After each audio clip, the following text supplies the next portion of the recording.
sense of emotions.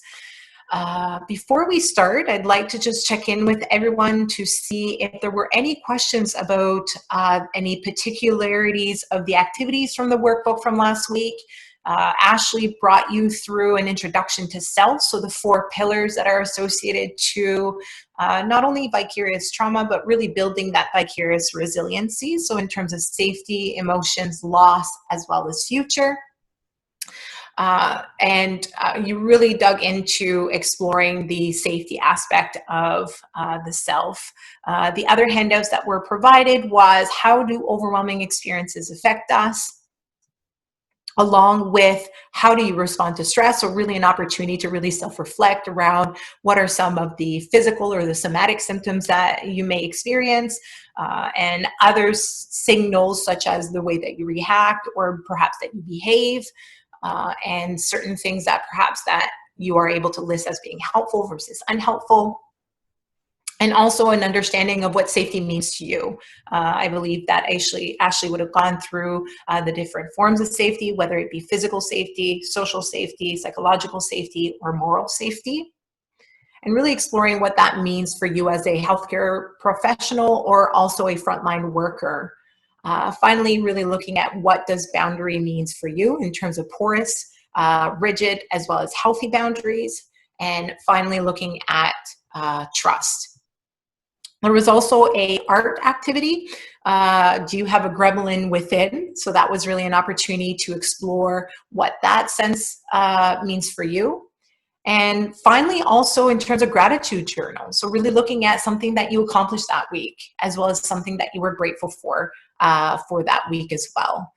So before we go into today's webinar, I just really wanted to give the opportunity that if anybody wanted to share any thoughts or any reflections or any takeaways from last week, if there are any particular questions about last week, and anything else before we start. So I'll just give a couple minutes. You can either send it by chat or through the Q&A as anonymous if you feel more comfortable that way. So I'll just give a couple minutes just to see if anybody has any questions or any comments or any insights.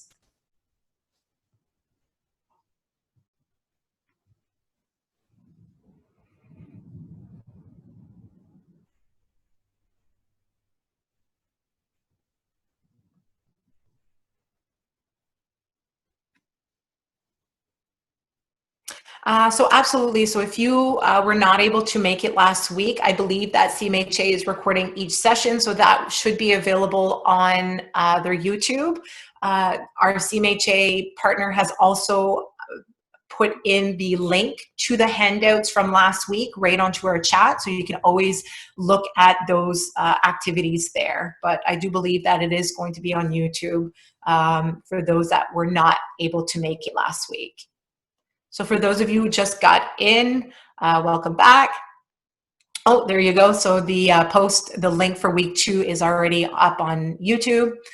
So it is in our chat there. So for those of you who just got in here, last week we really explored our sense of safety as healthcare professionals and frontline workers, really recognizing how our body tells us that we are feeling unsafe, and the type of safety we may need can really determine our vicarious resilience, experiencing from porous boundaries to our uh-ohs or even our ouch moments. So thinking back to those traffic lights that Ashley perhaps would have explained to you last week. These are all risk factors in developing secondary trauma or vicarious trauma. So part of sort of the questions I was asking a couple minutes ago was really looking at how many of you completed your workbook, if you had any questions, any comments, or any insights to share. So I'll just give one more minute and then we'll get going for this evening.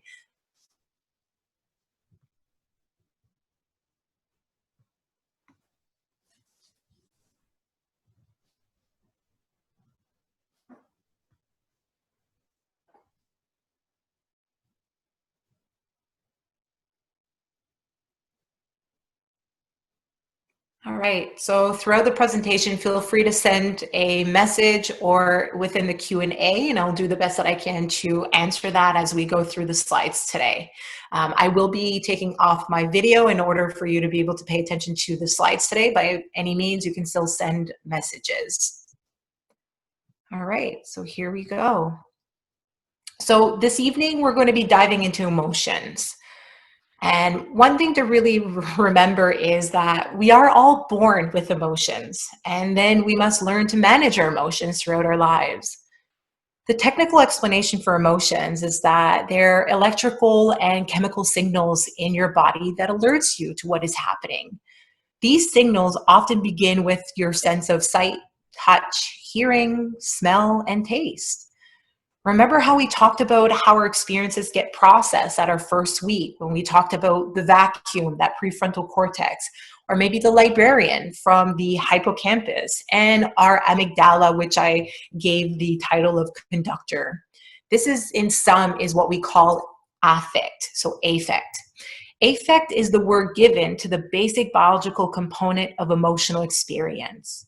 Since the affect system is very much innate in the sense that it connected to every organ system of our body, hence the orchestra, we must assume that the experience or effect has a far-reaching survival value, right? We know that nature wouldn't have wasted time evolving such a complex system without a vital purpose. Yet, until recently, science has devoted little time or energy to researching the cause and effect of affective states. Emotions are one of those aspects of human existence that are so fundamental and so vital and so pervasive that we feel to even think about them. We tend to notice them only when they are causing problems for us, when they are disorganizing our thoughts, interfering with communication, or propelling negative actions. At the same time, we appear to crave emotional experiences, as witnessed by our love for emotion-evoking movies, or perhaps television shows, or even books and experiences. Some of us in our line of work experience instances of symptoms related to depression where we may feel significantly numb and desperately want to feel. So what are emotions there for, right? Why did nature evolve such a complicated and troubling system? Each emotion plays a role in us to act in ways that give us an increased ability to survive. Emotions are an important part to our survival as species. There are two roles of emotions: cognitive and social.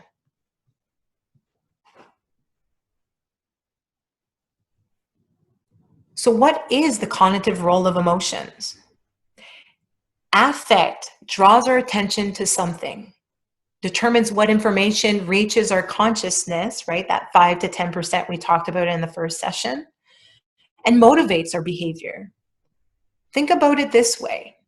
The vacuum takes in the information, turns them into books, and our librarian may be able to put them away or may recognize there is no title to this book and panic settles in. This process may resonate unconsciously, bubbling up into your subconscious and reaches our consciousness to motivate our behaviors. It's done significantly automatic.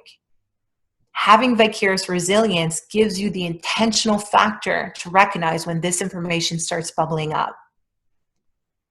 Emotion can be seen as a sensitive mental radar, alerting us to the significance of things that happen to us externally or within our bodies. This has important survival value because without affect, we would be unable to pick out important information from the varieties of forms of experience and objects that are constantly surrounding us. It's really important that we feel fear in the presence of something that looks like a real threat, like a bear or violence, and pleasure, like laughter or the beach or a nature scene. We are biologically programmed to experience pleasure in doing things that are potentially good for us, like eating, sleeping, exercising, having sex, socializing with other people, dancing, drawing, singing, playing, pretending, etc. And it is good for us to experience distress in doing things that are potentially dangerous for us, like starving, over fatigue, immobility, lack of sexual behavior, isolation from others, restriction of creative activities, unrelenting detailed and repetitive tasks. Emotions also play an important role in ordering our environment because we have such a powerful need to categorize and arrange information in our minds, that librarian of ours, right? And because our memory is dependent on such categorization, we can't necessarily rest as long as something remains confusing or conflictual. So those books that don't have titles. It is affect that keeps us aware of this discrepancy. And the emotional arousal does not stop until the conflict has been resolved by our minds, right? So this does not mean that the emotional arousal needs to be threatening itself. However, the perception based on our meaning to which we've placed on such emotions may be the manifestation of activating our threat system. So the situation itself may not be the thing that's actually threatening, but it's the emotional meaning that we associate to it. And the emotional meaning is very subjective because based on our own experiences or the lack of experiences, our own adversities, a number of different factors, whether we are tired or overworked, or that, we tend to be more on the worrying side or more on the aggressive side, etc. So a variety of different factors will really play a role in whether we are going to perceive and have an emotional arousal as a result of what we perceive or misinterpret of being threatening, or if there is an actual threat. There are, however, conflicts in life that cannot be resolved, right? So not being in control, the sense of unknown, not being able to change another person, or even being unaware of our own traumatic experiences. If we cannot resolve the conflict, then we must find a way to turn off the emotion. And unfortunately, that means that we then fall into disassociation. So those are some significant reasons why having that intentional understanding of how our emotions compute or process on a cognitive role is very important. And it also plays a vital role in our intentions of practicing vicarious resilience. When we're not aware of our own experiences, or perhaps that we are fighting against trying to be in control of situations, or really sort of creating this obsessive compulsion around the unknown and needing to know and needing to have certainty, there is a certain spectrum or a certain threshold that if we pass that, we now become at risk that we may fall into experiencing disassociation.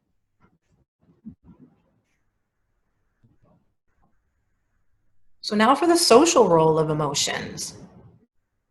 Although we are born with all the basic affects, our emotional life is not simply an internal experience, even at birth. The fact that every affect is registered in a distinct and different way on the face and in the bodily expression from the time we are born indicates that affect plays a vital social and communicative role for affect. Affect is the connecting bridge between the individual internal world, right? So our inner selves, and the social external world from birth to death. Newborns as young as 41 minutes are already imitating the people around them because our mirror neuron system, that is innate, right? It's hardwired into the core of our being, meaning that the majority of our communicative understanding is based upon nonverbal communication versus the belief that what is actually being said is the trigger to the affect. That counts only for a mere 7%. So it's really important to realize that what we tend to either respond to or react to are often the other percentage of communication which falls into the nonverbal. That when we are not intentional about what we are engaging in or interacting in or reacting to, oftentimes that can be a situation where we become triggered and then we don't necessarily understand why we're being triggered.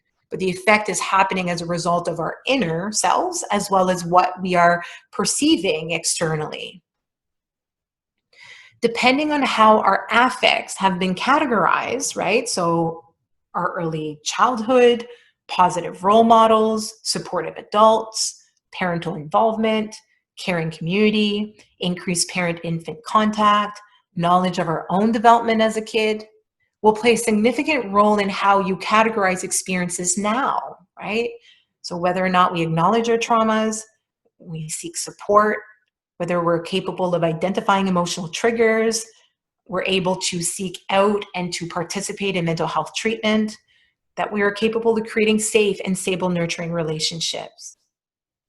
Whether we have experienced instances of resilience in your childhood, or in my examples of adult resilience that I just named a few seconds ago, is important to be aware of how all our experiences, helpful and not, can influence how we deal with adversities today.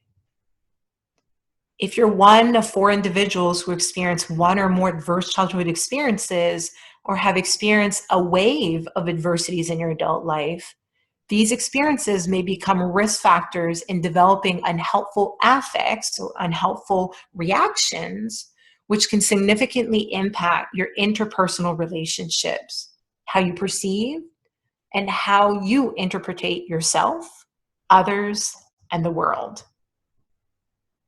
So I just want to do a quick check-in to see if anybody has any questions concerning the cognitive role of emotions or even the social roles of emotions, and whether anything of either or resonates with you or is relatable in terms of your role within the healthcare profession or even in the first frontline profession or even in your personal lives.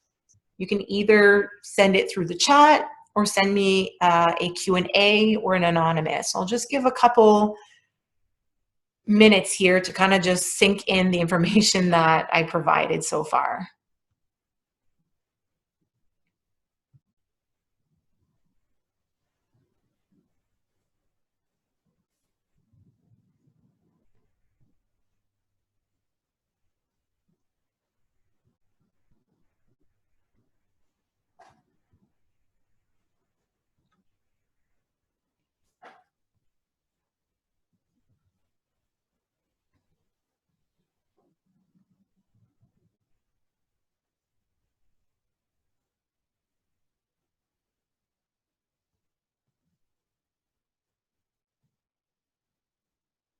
Okay, so we'll keep going.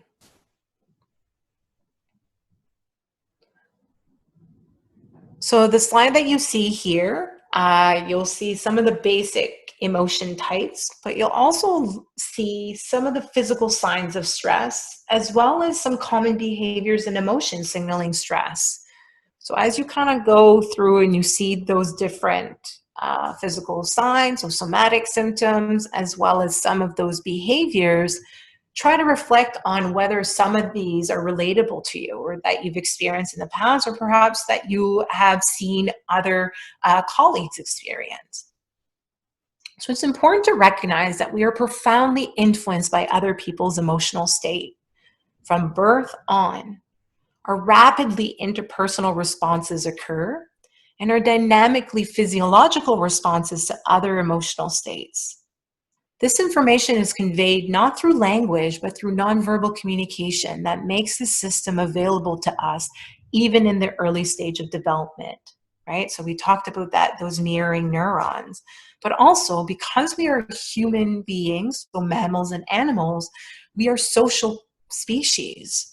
So most of our connections, if we think about if some of you had taken the Vicarious trauma webinar, we talked about that transference and countertransference. So that's a little bit what we're talking about, that those intuitive connections are made non-verbally. So again, as I mentioned, we are supremely social species, and our survival has been dependent on our individual ability to mobilize the group, right? So having those abilities to be able to project non-verbally. So a healthcare professional or a frontline worker spotting a crisis is able to convey this sense of imminent threat to the group through emotionally charged tone of voice, gesture, and facial expression, right? The necessity of such a response preceded the development of language and is well organized, sophisticated, and easily transmitted. We continue to resonate to each other's emotional experiences throughout our lives. How many times have we said to an intimate partner, "It's not what you said that hurt me, it's the way you said it," right? But we are usually far less aware of the way we are saying things than what we are saying. Although we are exceptionally skilled at perceiving those aspects of language, even outside of consciousness, and at responding to nonverbal communication even more strongly than we do to verbal content. So if you can reflect on certain times, whether in your workplace or even in your personal life, to which you may have responded to something, but really when you're reflecting back, it wasn't necessarily what they said, but it was a tone, it was the interpretation that was given, right?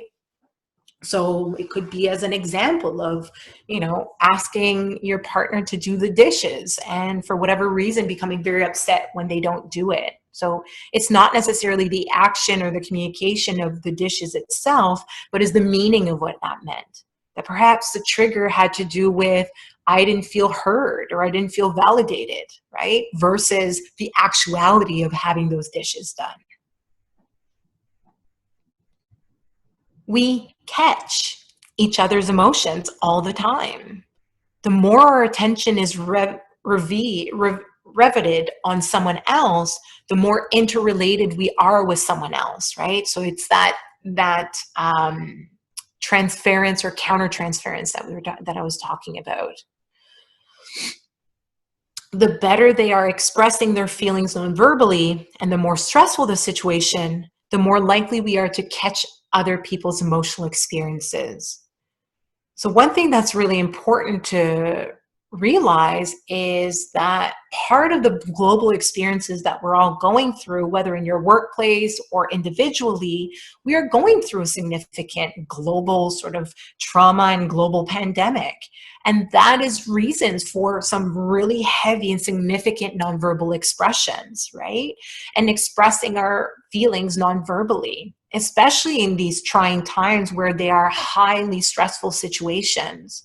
So considering those circumstances and adding on the empathy that as healthcare professionals that you are and frontline workers that you are, it really increases the risk factors of really catching other people's emotional experiences.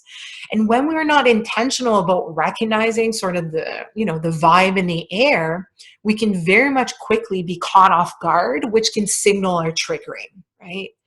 And if we are not intentional about it and we try to avoid it and all these things, or it becomes very, very overwhelming, we can eventually experience situations of disassociation. That is usually near the very acute phase of these circumstances, but feeling overwhelmed and, based on those physical signs that you see on the slide, as well as different behaviors and emotions, are all circumstances to which that we are susceptible to experiencing. So these describe many situations of highly charged group danger in which panic rapidly arises or in which people appear to hysterically catch the symptoms of each other. In such a state of danger, people will be in an altered state of consciousness, able to distort reality, easily susceptible to the contagious effect of emotion, and open to the suggestions of someone else. So basically, in these circumstances, we really recognize that when we are in such a state of danger or such a state of overwhelming or distress, our brains are going to try to justify, right? And that may mean distorting our reality in order to be able to adapt to that new norm, let's say, right? So in those circumstances, yes, we do become very susceptible to the effects of other people's emotions and also to other people's interpretation or perhaps misinterpretations. For similar reasons, people can have an enormous positive influence on a highly aroused individual. If they can maintain clarity and calmness, this too can be contagious. So when you are intentional about practicing vicarious resilience, that can also play in our favor, because regardless of the circumstances, when individuals are in a high state of stress, but you are very intentional about being clear, being calm, that as well can be just as contagious. So it can reduce the other person's level of arousal, both emotionally and physiologically. So think about it in terms of your role in the front as a frontline worker, as well as a healthcare professional, in terms of being able to provide that intentional vicarious resilience, and how you may be able to influence the circumstance around you. So we actually have an enormous, underestimated, and often neglected role to play in other people's emotional lives.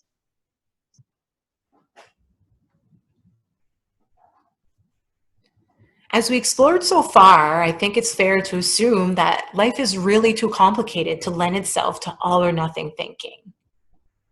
When you go into a room to listen to music, do you want to have only two options, off or extremely loud? Or would you rather be able to turn the volume up and down to suit your needs? We can't usually hear anything on our stereo when the volume is turned all the way down, right? On the other hand, if we have the volume turned on max, it won't be too long before you blow your speakers and or your eardrums.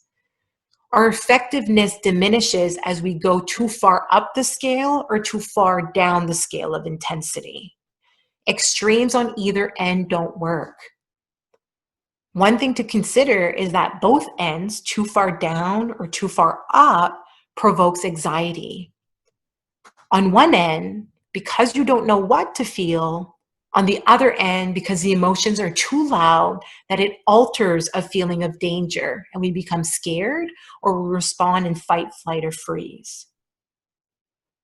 Another way to put it is, if emotions are too low or too high, we don't think very well, right? We need some emotions in order to pay attention, but not so much that it is impossible to concentrate or think clearly.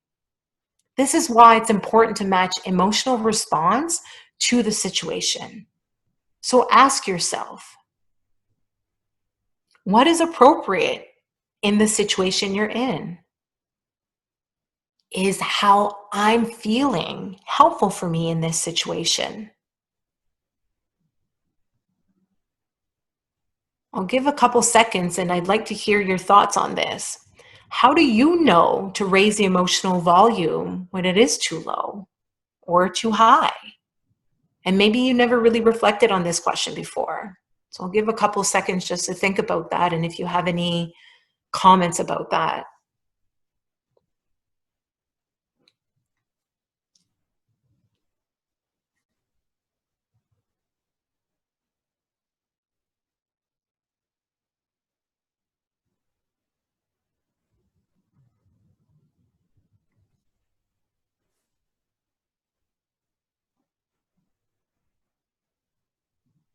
Okay. So part of this week's workbook includes a reflective activity on volume control to help you discover where your volumes, oh, thank you. So moderate or bring down when over mid mark.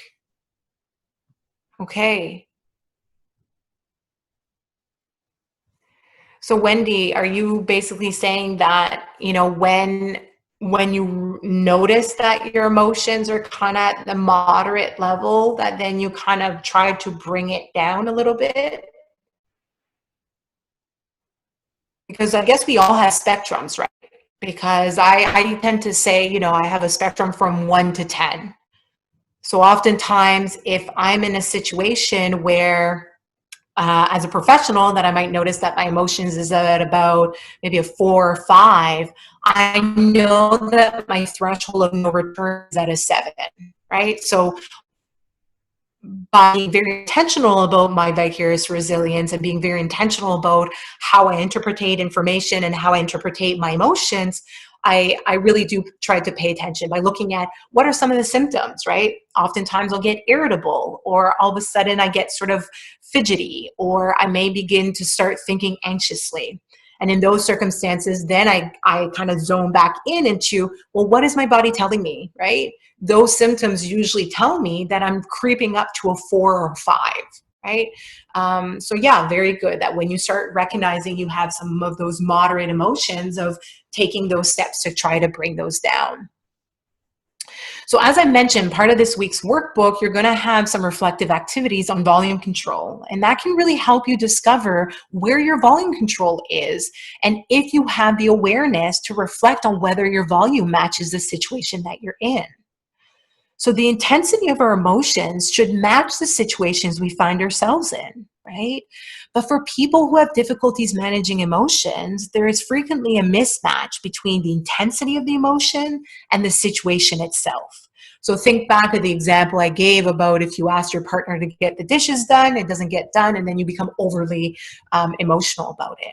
So even though you have that right and you should honor and validate that emotion, it may not be matching the actual situation, right? It may be your body's way of misinterpreting that vacuum that's taking in that information. It's misinterpreting the books that are being landed on that table, on that librarian's table, right?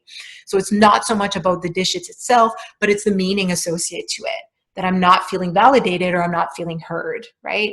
That may, that makes sense that someone would be really highly emotional when they don't feel validated or heard. But whether that highly emotions is significant to not getting dishes done is a different story, right? So here are some tips that you can do to give yourself time to consider whether your emotions match the situation. Maybe stopping, right? Think about a stop sign and stop and count to 10. Ask yourself, how strong is my emotion right now on a scale of 1 to 10? And does it match the situation? Or perhaps you can ask yourself, what can I do to match my emotion to the situation, right? So thinking really about the situation. Right now, as a frontline worker or healthcare professional, I'm being, there is someone in front of me asking a particular question. And perhaps that my emotions is at a 6 or 7 right now because of the nonverbal communication that I'm feeling. Right now, we are in unprecedented times, so a lot of people have high stress levels and high emotions. But when we're not intentional about it, we may be misinterpreting the actual situation, right? So emotions are experienced both in the mind and the body, right? Because the body does keep score. And any plan to alleviate stress, which we'll be talking more about in our self-compassion and self-care webinar, which is the last week, needs to include strategies and practices that use both the mind and the body. Can you identify ways that you respond to too much emotions? And I'll give a couple seconds if anybody has some ideas of how they would identify or respond to too much emotions. I know that when I'm not intentional about my emotions and I'm not keeping myself in check, I'm the type that goes into anxiety and anger. So I might blow out, or I might be a little bit snappy to other people. So sometimes when there is too much emotions, I'll become really snappy.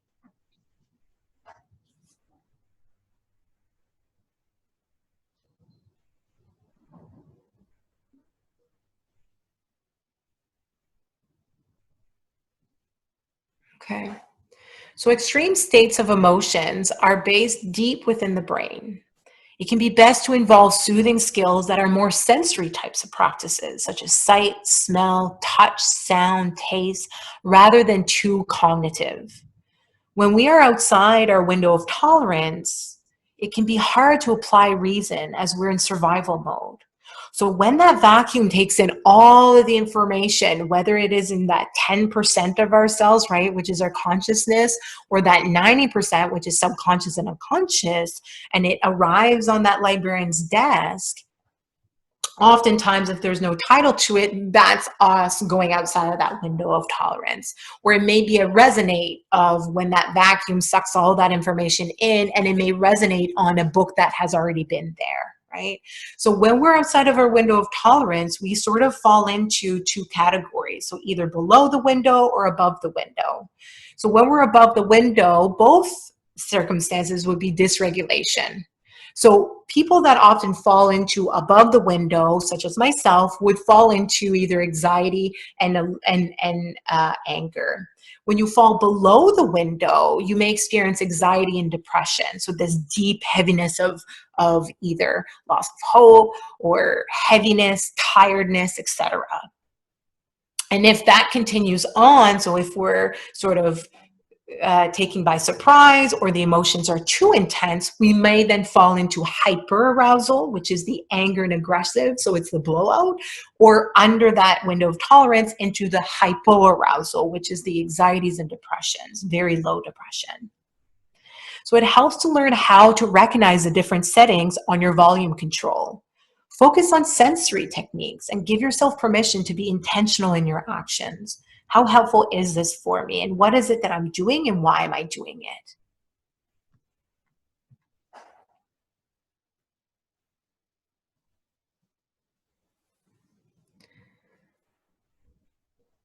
Reacting to stressful situations can make things worse. We tend to escalate by being a puffer or a shrinker. Puffers make themselves look bigger and meaner than they are and tend to respond to threat by becoming just as or more aggressive than whoever is threatening them. The puffing up behavior can be verbal, physical, or both. So that is what I meant about being outside of your window of tolerance on the upper side, right? So that would be the hyperarousal. Shrinkers try to make themselves look smaller in the hope that whoever is threatening them will go away and leave them alone. So that would be the below the window of tolerance. There is not a correct strategy or different reactions, and different reactions will work for different situations. So what strategies could help de-escalate situations? Remember that someone explaining why they're aggressive does not mean they're acting aggressively. Dialogue can sometimes feel uncomfortable. So I know personally for me, when I am triggered and I do try to articulate that I am being triggered, my tone may sound very aggressive. But what I'm saying is I'm very conscious that my body is reacting to it, but my consciousness is trying to process through, right? Being intentional about our physical response by moving away or giving the other person space, right? So recognizing that if you're becoming too aggressive or you're becoming too anxious, when you can recognize that and trying to kind of move away or even giving, that person that space, because as you give that person space, you're also giving yourself that space to perhaps bring down the intensity. And recognizing that you have walked past another person's boundaries and they have become defensive. So sometimes we may want to consider apologizing, or if it's the vice versa, of being able to recognize that, what is the meaning of this person for me? Because oftentimes people that cross other people's boundaries have good intentions and they are not being intentional or aware of it. So it becomes sort of our self-responsibility of being able to communicate that through assertiveness or through just healthy boundaries.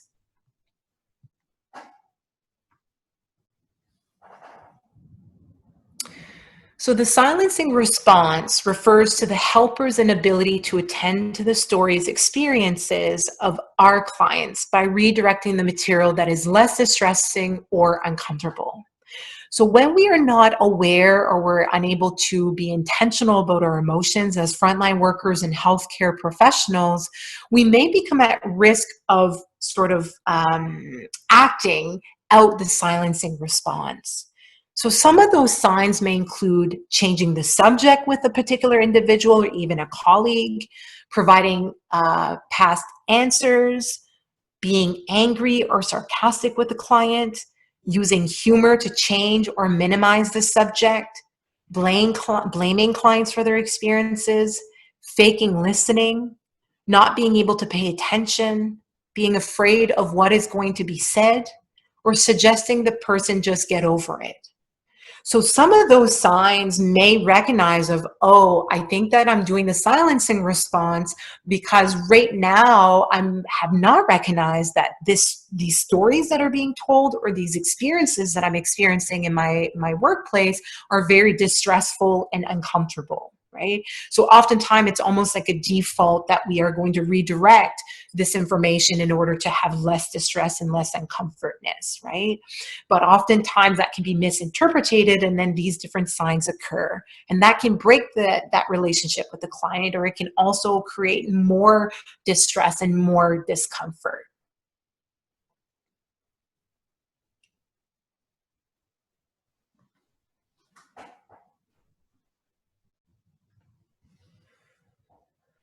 So that's that for our webinar for this evening. So I really want to take this opportunity that if anyone has any questions, anything that you would like for me to go back on from the PowerPoint presentation, any reflections on what we talked about, anything that you would like for me to explain a little bit further in terms of emotions, how emotions are processed, what role emotions play in our field of work, and the importance of very much being intentional about our emotions and how we sort of project or interpretate our communication, our nonverbal communication. There's further information and activities in your workbook, but I want to take this opportunity to kind of have a dialogue with all of you on any questions that you might have. And even if you have questions that is outside the topic of emotions, that may be in terms of trauma, vicarious trauma, or even just in the field of healthcare professionals, as well as frontline workers in terms of mental health.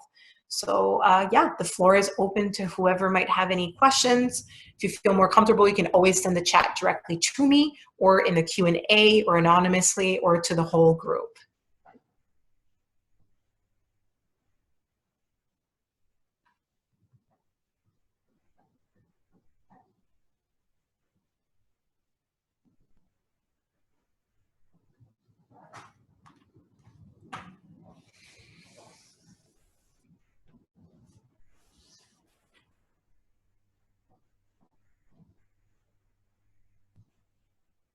So just as a recap, tonight we explored cognitive role of emotions, the social roles of emotions.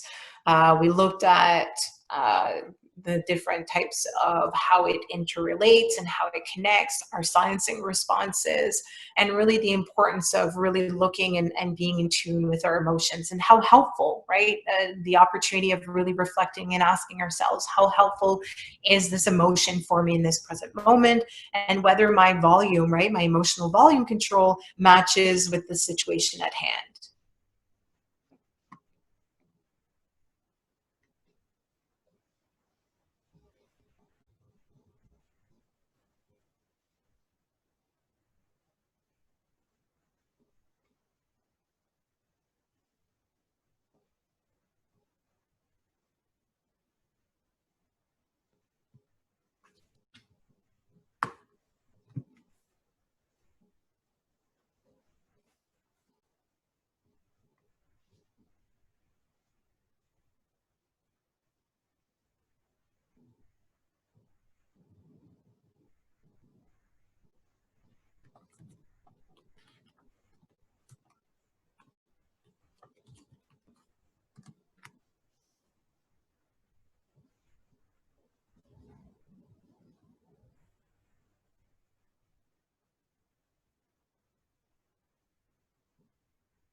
Excellent. So absolutely, a lot of times we don't realize that our emotions do really play a vital role in our interactions with individuals, especially as frontline workers and healthcare professionals, especially when we are working in this line of work where individuals are highly stressed. And let's face it, we're in a very stressful circumstance right now with the pandemic as well as post-pandemic, right? So being really intentional about recognizing your volume control and what the meaning of your emotions are can be very helpful in building that vicarious resilience. So it's really important to just you know, be kind to yourself and really recognize of, you know, what is my body trying to tell me? That oftentimes, you know, when we're reacting to something that becomes unhelpful for us, it most likely is because perhaps we're misinterpreting what the message truly means, right? And especially if we come from a background that we already know that 1 in 4 people do experience at least one adversity, most likely for at least a healthcare profession as well as frontline workers, we probably have experienced more than one adversity in our lifetime. So we become very much at risk as risk factors that our own personal baggage can have a huge influence on the misinterpretation of other people's emotion towards us, right? And really recognizing of, you know, why is perhaps that person reacting in that particular way towards me? That it's not necessarily me, but it could just simply be that they are reacting because themselves are misinterpreting their own emotions. In the comment, I'm just going to put my email there in case that anyone might have questions that they would like to email me about later on. So I'm just going to give a couple more minutes if there's any questions or any comments, anything related to mental health or the presentation today.